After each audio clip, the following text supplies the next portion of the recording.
The tag for this video is DB Overview. In order for us to begin writing queries, we need to import the database schema. So we can close anything that's open right now. And we need to go to our backend. We want to go to the query directory, then open up lib.rs. We're going to add pub mod schema, and we can close this. Now let's open up this schema file right here.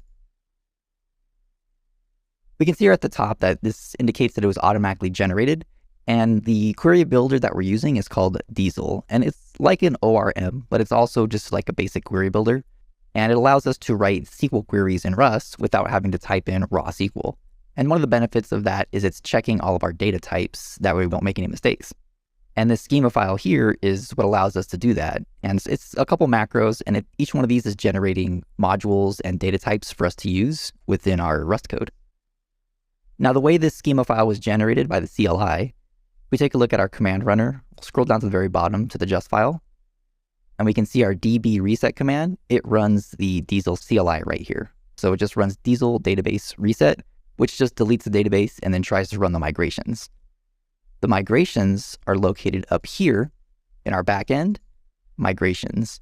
And then the second one right here is up.sql. And this contains all of the SQL commands to build our tables. So these commands were all generated from that design document.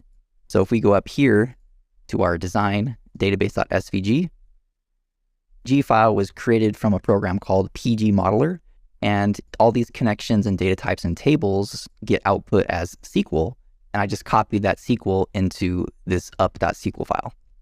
And so that's how we're able to go from a database design document into SQL queries, into a schema, which finally we can use in our Rust code.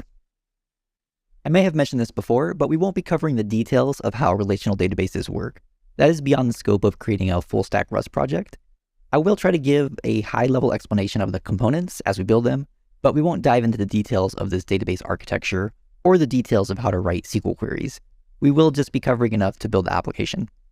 One more quick note, this design wasn't actually built to handle web scale traffic. It should be able to handle thousands of concurrent users and probably even tens of thousands with some minor modifications.